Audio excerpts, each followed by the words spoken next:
이곳에 나와 예배하는 우리 모든 성도님들, 그리고 가정에서 인터넷으로 예배하는 모든 성도님들이 하나님의 채우심으로 영과 육이 회복되고 강건해지는 은혜가 있기를 주님의 이름으로 축원합니다. 오늘 눈이 왔네요. 눈이 와서 오시는데 불편했을 것 같고 또 못 오신 분들도 있을 것 같은데요. 눈처럼 온 땅을 덮듯이 예수님의 은혜와 또 말씀과 사랑과 채우심의 그 덮어주심이 충만하기를 다시 한 번 더 주님의 이름으로 축원합니다. 우리 신자가 제가 축복의 통로라는 얘기를 여러 번 드리지 않았습니까? 축복의 통로, 흘려 보낼 수 있는 통로가 되어야 된다는 건데, 흘려 보내려면은 내가 먼저 채워져야 됩니다. 그죠? 이 컵에 물이 있는데 이 컵 자체가 채워지지 않았는데, 이 그릇이 채워지지 않았는데 어떻게 흘러갈 수가 있겠습니까? 이 컵이 우리 신자라고 한다면 이 컵이 성령의 은혜와 성령의 능력으로 말씀으로 충만함을 받아서 흘러 넘치는, 차고 흘러 넘치는 그런 은혜가 있을 때 이 흐름은 내 주변으로 영향력으로 나타나게 되는 거예요. 가장 가까운 내 가족, 내 자녀, 내 주변의 지인들과 이웃들, 그들에게 흘러가면서 그들을 적시게 되는데, 그때 우리가 축복의 통로로 온전하게 쓰임 받을 수가 있는 거죠. 그릇이었지만 흘러가는 통로가 된 거예요. 그런데 채워져야지 흘러 넘칠 수가 있는데, 우리 안에, 우리 신자라고 말하는 우리 안에 누가 뭘 채우냐, 누가 뭘 채우냐 하는 부분을 살펴봐야 됩니다.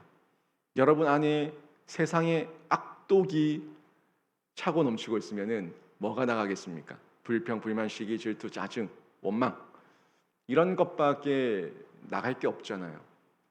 그런데 사랑과 희락과 평과 오래 참음과 자비와 양성과 중성과 온유와 절제와 이 성령의 9가지 열매가 우리 안에 가득 차면은 툭 건들면은 사랑합니다, 툭 건들면은 괜찮습니다, 툭 건들면 미안합니다, 이런 어떤 표현들, 성령의 9가지 열매와 같은 그런 충만함이 있게 되면은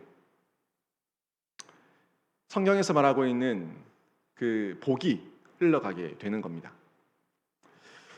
그러기 위해서 저희가 먼저 봐야 될 게 이 채우심의 근원을 잘 봐야 돼요. 누가 채우냐? 누가 채우냐? 세상의 사탄 마귀가 채우냐? 아니면 하나님께서, 예수 그리스도께서 채우냐 하는 이 영역을 잘 보면서 확인해 보고 점검해 봐야 합니다. 제가 신방을 하다 보면요, 힘들 때가 있습니다. 신방이 많아서 힘든 것도 아니고, 신방하기 싫어서 힘든 것도 아니고, 신방을 하면서 가장 힘들 때는 집집마다 먹으라고 할 때입니다. 집집마다 먹으라고 할 때 힘들었어요.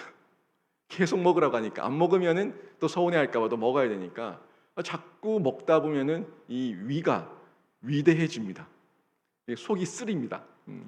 이런 증상들이 있어서 저는 예전 교회에서도 그랬고, 우리 영신교회 부임 대신방 할 때도 물 한 잔이면 됩니다.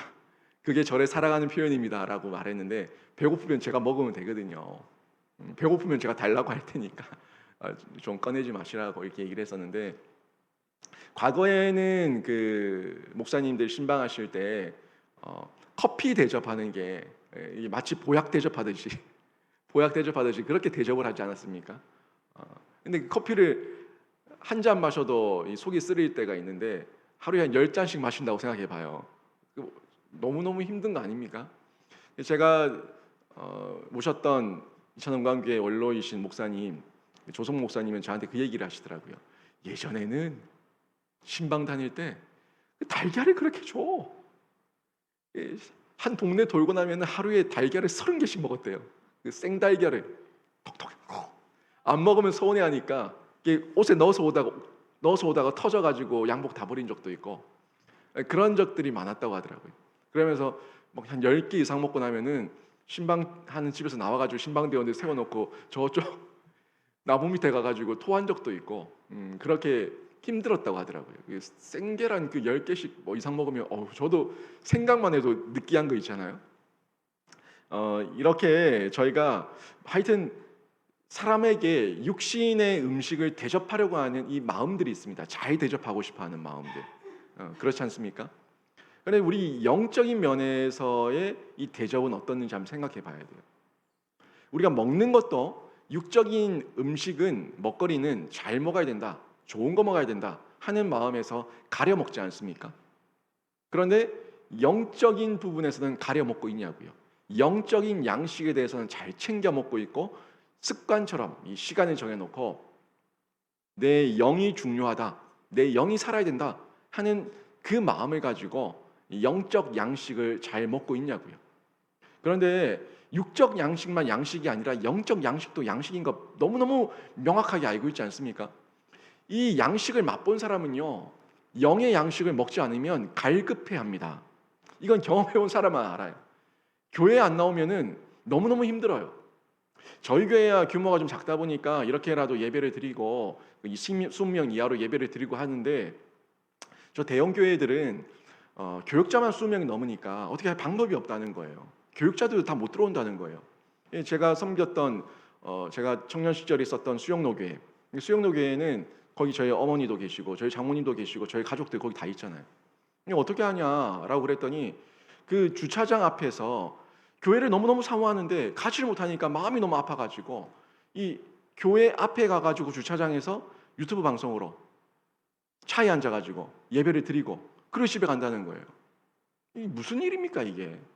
그만큼 영적으로 갈급한 거예요. 집에서 예배 드리는 게 내가 못 살겠다는 거예요. 그래도 교회를 보며 교회를 사모하는 마음으로 하나님 말씀을 들어야지 내가 살겠다 하는 마음이 있으니까 그렇게 교회를 찾고 말씀을 찾고 하는 모습들을 보이고 있지 않습니까? 저희가 신자가 영적으로 그 영의 양식을 맛본 사람은 그 영의 양식을 안 먹고는 견딜 수가 없는 거예요. 기도를 안 하면 살 수가 없는 거죠. 이런 부분들을 저희가 생각해야 되는데 마찬가지입니다. 육적인 부분, 영적인 부분 모든 양식에 있어서는 잘 먹어야 되고 제대로 먹어야 되고 좋은 걸 먹어야 되고 주기적으로 먹어야 되고 그렇게 먹어야지 우리 육과 영이 살 수 있다는 거예요. 그런데 육적 양식도 잘 먹기 위해서 이게 근원지가 어디냐, 생산지가 어디냐 이런 걸 살피면서 저희가 선택하고 있는데, 영의 양식을 먹는데 그저 세상의 격언이면 됩니까? 안 됩니다. 그 격언에 누가 있는지, 그 사람은 어떻게 살았는지, 그 사람은 어떤 영향력이 있는 사람이었는지 확인해 봐야 될 거 아니에요. 하나님의 진리의 말씀, 성경의 말씀, 세상의 유일한 진리, 유일한 생명의 근원, 예수 그리스도의 말씀만이 우리의 영을 살리는 말씀인 줄로 믿습니다. 이 영적 말씀, 하나님의 말씀, 예수 그리스도의 말씀을 먹어야지, 그래야지만 살 수가 있는 거예요. 예수 그리스도는 우리의 영적인 근원이거든요. 영적 에너지의 근원이거든요. 플러그인이라고 제가 늘 얘기하잖아요. 접속. 플러그인. 이 플러그에 코드를 꽂으면은 그러면 가동이 되지 않습니까? 에너지가 나오지 않습니까? 예수 그리스도라고 하는 그 이름 앞에 우리가 플러그인 접속돼야지 우리의 영적 신앙이 발동이 걸리는 거예요. 발동이. 부릉 발동이 걸리면은 살아나는 거예요. 영향력을 끼칠 수가 있는 겁니다. 이 부분을 저희가 잘 생각해야 되는데, 그 예수 그리스도를 아는 것만으로는 안 됩니다. 그냥 머리로 아는 것만으로 안 돼요. 지정의예요. 지정의를 가지고 전인격적으로 만나야 되는데, 한 번 만나서 되는 것이 아니라 계속 만나야 됩니다. 한 번 회심이 아니라 반복적 회심이고, 예수 그리스도와 한 번 만난 것이 아니라 동행해야 되는 거예요. 동행. 늘 함께 동행. 이 접속이죠. 연합이죠. 동거죠. 그래야지만 우리 속에서 끊어지지 않는 에너지가 발생되고, 이 에너지의 표출이 삶을 통해서 나타나게 되는 겁니다.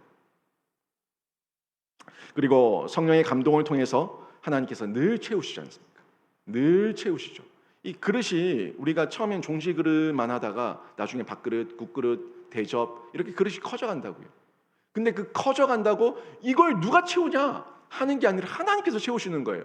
여러분 처음 예수 믿었을 때에 이 세상에서, 교회에서, 자신의 신앙 가운데서, 가정에서 영향력 있었던, 사역했었던 그 지경보다 지금의 지경이 더 넓지 않습니까?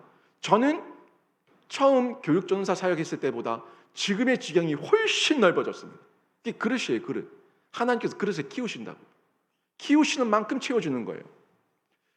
키우실 때 순종하는 만큼, 그 키우심에 뛰어드는 만큼 하나님께서 키우시는 거예요. 채우신다고요. 키우신 만큼 또 채우시는 거예요. 성령으로 채우시는 이 은혜를 경험할 수가 있는 거죠. 머리로 알더라도 성령의 감동이 있을 때 이 가슴으로, 가슴 지식으로 믿어지게 되는 거고, 결국에는 우리 삶을 통해서 생활 지식으로 드러나게 되는 거죠. 그리고 결국에는 이 머리 지식이든 가슴 지식이든 생활 지식이든 이 지식, 이 모든 것들이 믿음인데, 믿음이라고 하는 영역에서 드러나게 되는데, 믿음이 있다는 것은요, 결국 내 안에 예수 그리스도가 있다, 내 안에 예수 그리스도가 있다는 믿음이에요. 죄에 대한 회개와 예수 그리스도에 대한 믿음, 제가 회심을 정의하지 않았습니까? 죄에 대한 회개와 예수 그리스도에 대한 믿음.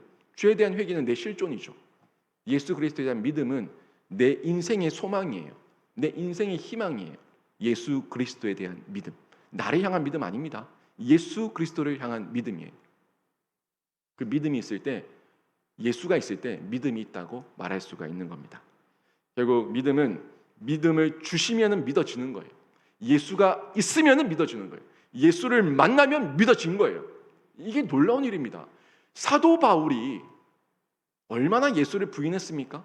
그는 그저 성인 군자일 뿐이고 한 명의 사람일 뿐이지 신이 아니다, 신이 아니다 라고 얘기하던 그가 다메섹 도상에서 예수를 만나버리니까 믿어져 버리지 않았습니까? 만나버리니까 뒤집어져 버렸잖아요. 만나야 믿는 거예요. 믿음은 만남이에요. 예수 그리스도의 만남, 예수 그리스도를 믿으면 믿어지는 줄로 믿습니다.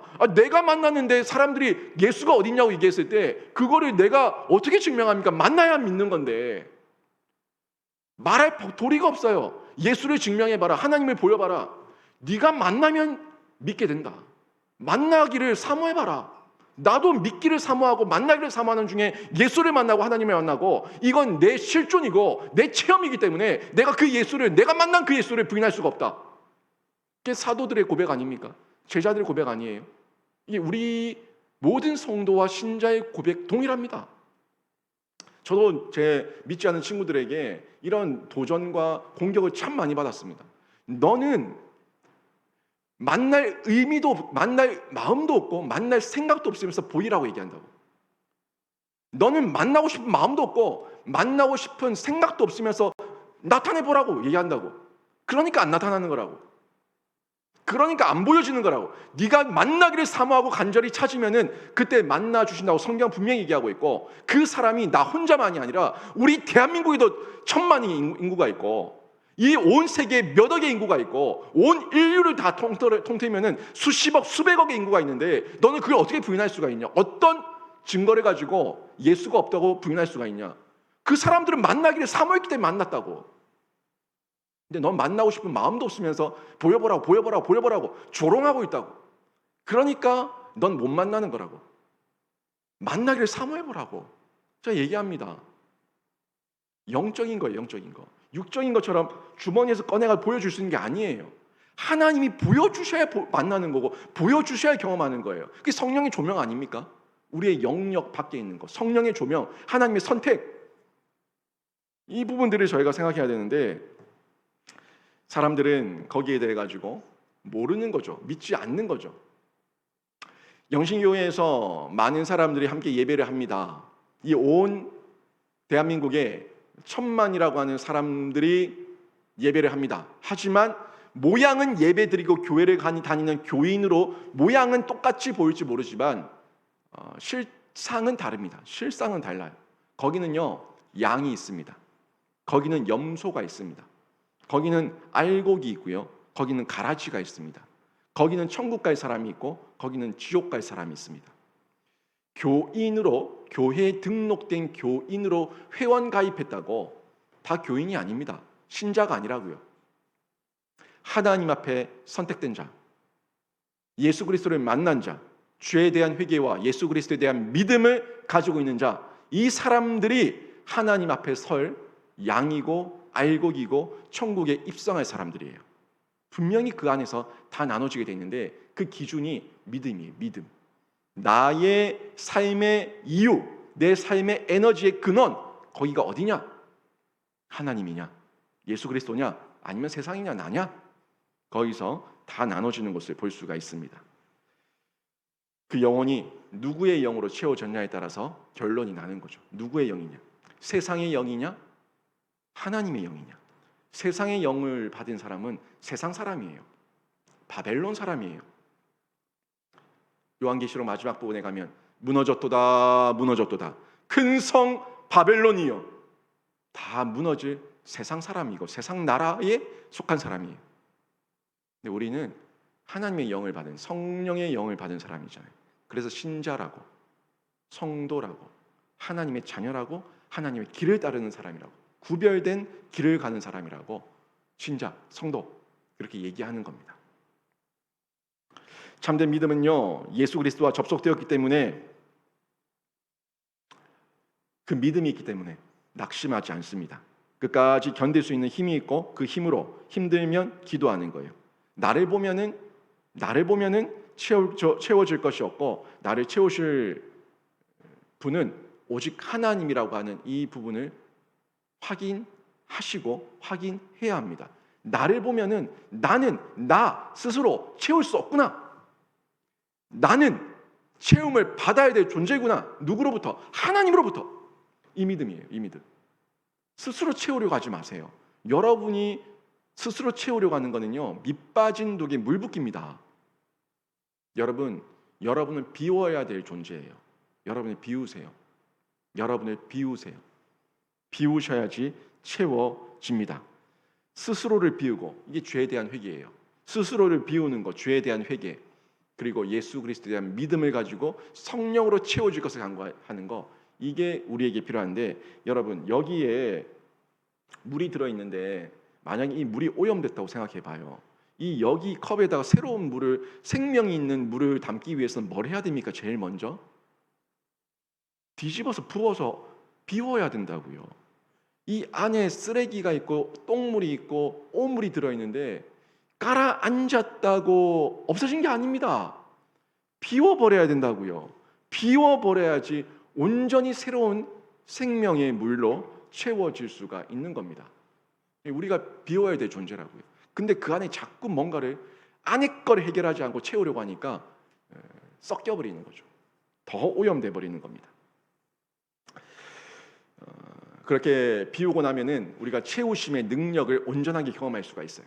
그 채우심의 능력은 먼저 성령으로 충만하는 것을 볼 수가 있는데, 오늘 말씀 보시면 17절 보십시오. 17절에 아나니아가 떠나 그 집에 들어가서 그에게 안수하여 이르되, 형제 사울아, 주 곧 내가 오는 길에서 나타나셨던 예수께서 나를 보내어 너를 다시 보게 하시고 성령으로 충만하게 하신다 하니 아멘. 보세요. 아나니아가 뒷부분에 성령으로 충만하게 하신다라고 얘기했는데, 사도 바울이요 이미 비워졌다고요. 완전히 가난한 심령이 된 거예요. 가난한 심령은 팔복 중에 하나입니다. 심령이 가난한 자는. 심령이 가난해야지 하나님께서 일하시거든요. 교만했거든요. 사울은. 사도 바울 전에 그 사울이었던 그 사람, 그 청년, 교만했거든요. 너무너무 잘났거든요.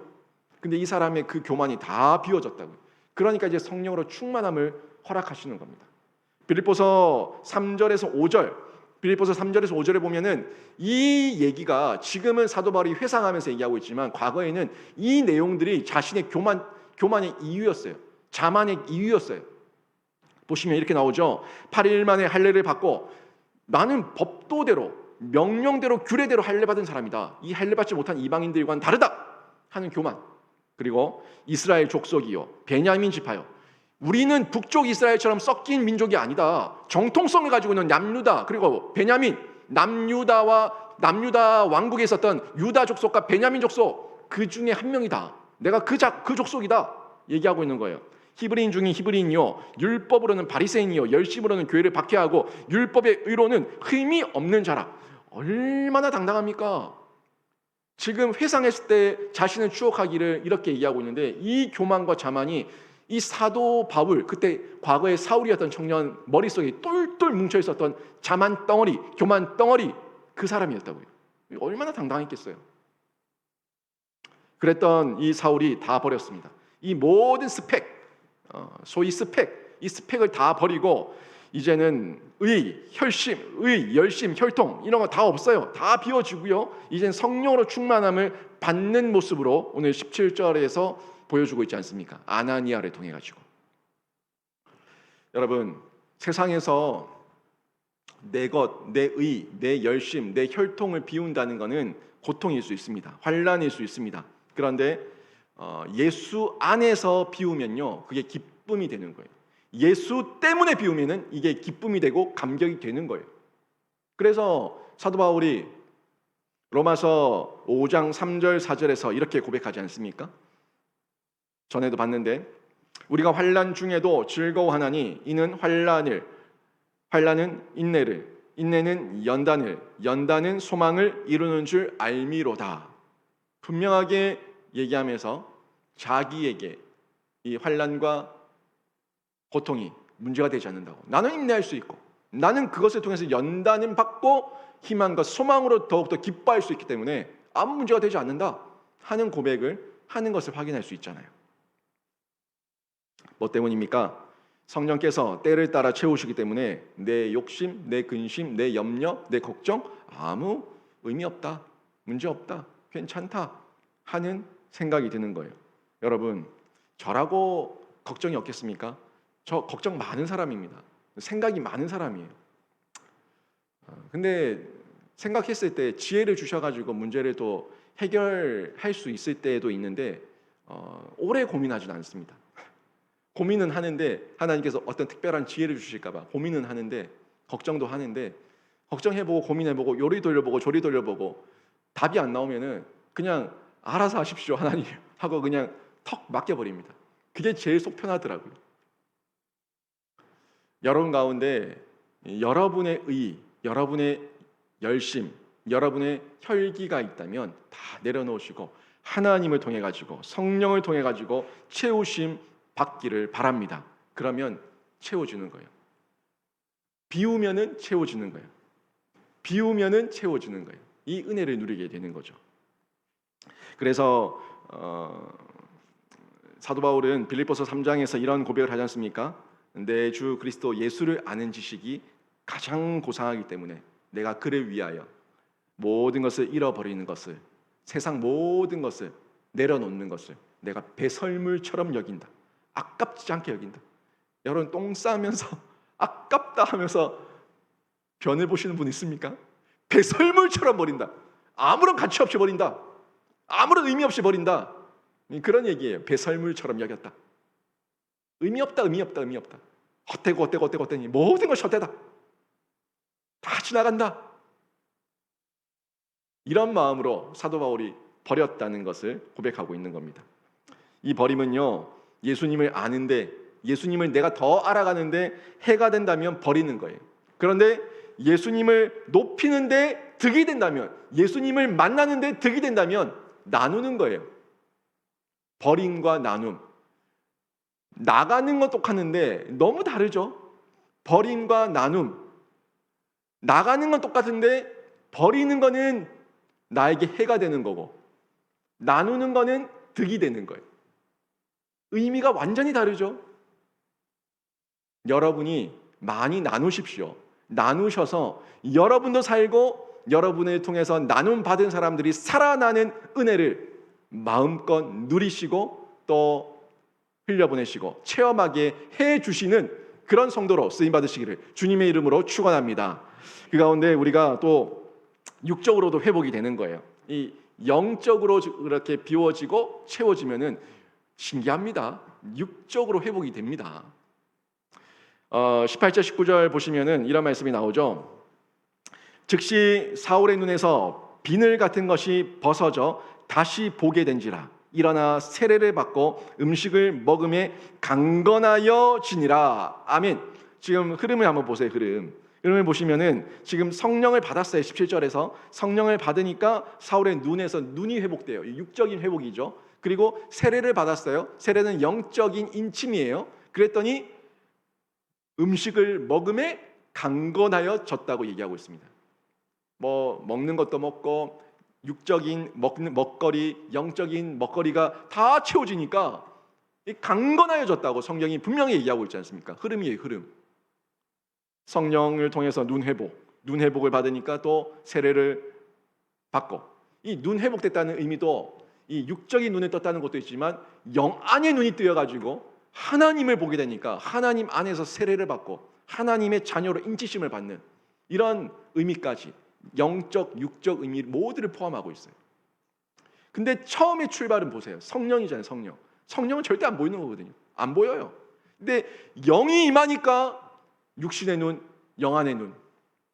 세례를 받으니까 육신의 강건, 영혼의 강건. 이 모든 것이 회복되는 것을 볼 수가 있지 않습니까?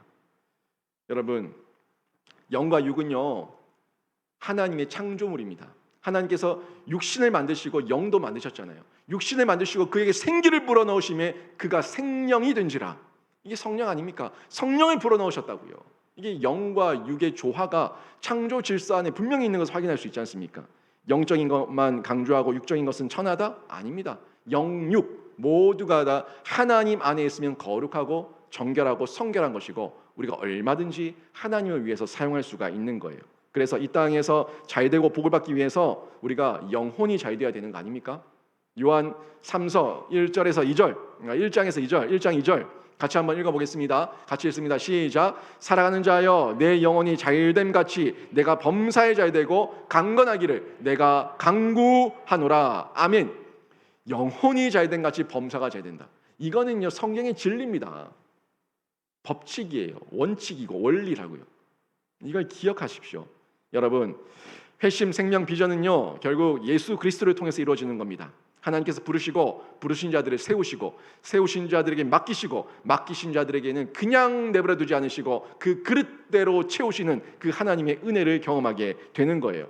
세상에서 잘되고 하나님께 영광을 돌리는 그런 복 늘 하나님께서 이렇게 부르시고 세우시고 맡기시고 채우시는 복, 이게 진짜 복인데 이 복을 여러분이 마음껏 받아 누리시고 사도 바울처럼 채우심의 은혜를 날마다 만끽하시는 은혜가 있기를 주님의 이름으로 축원합니다. 그 가운데 저희가 이 채우심의 비밀을 한 번 더 확인하고 가야 되는데, 어제도 잠시 말씀드렸지만 역설이에요.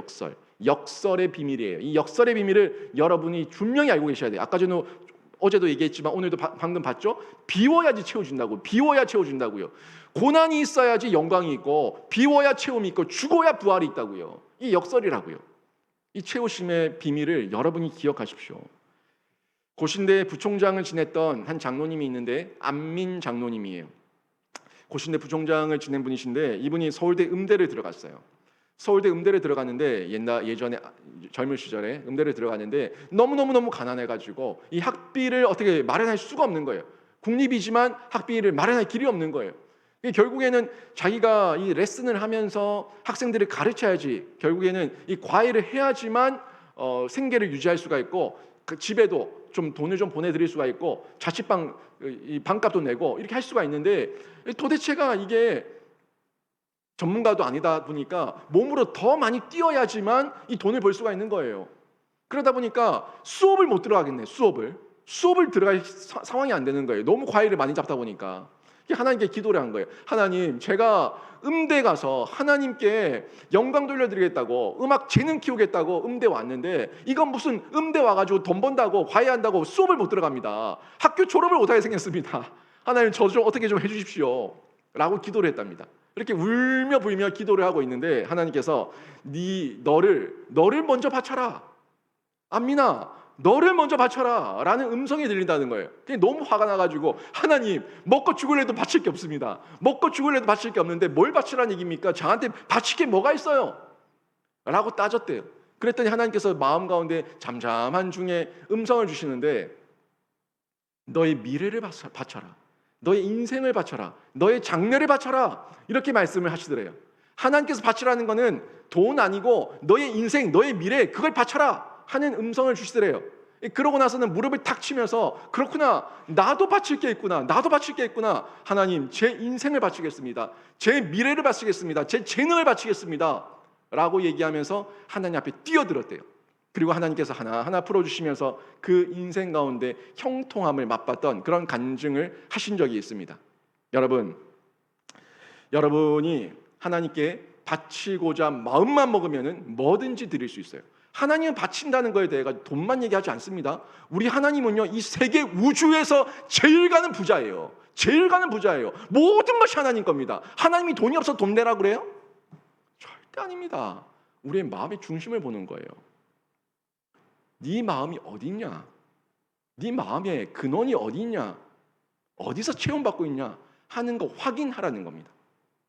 내 인생을 드리고, 내 마음을 드리고, 내 미래를 드리고, 내 재능을 드리면은 그 모든 것들 가운데 채우시는 그 하나님의 은혜를 경험하게 되실 줄로 믿습니다.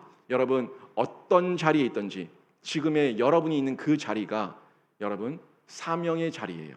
사명의 자리에서 뛰쳐나오지 마시고 충성하시고, 사명을 발견하지 못하고 있다면 하나님, 이 자리에 제가 있긴 있는데 사명이 뭡니까? 사명이 뭡니까? 물으시면서 발견하시고 그 가운데 그 사명 감당할 수 있는 하나님의 채우심을 날마다 묻고 간구하고 기도하면서 하나님의 채우심을 경험하는 모든 성도가 다 되시기를 주님의 이름으로 축원합니다. 아멘.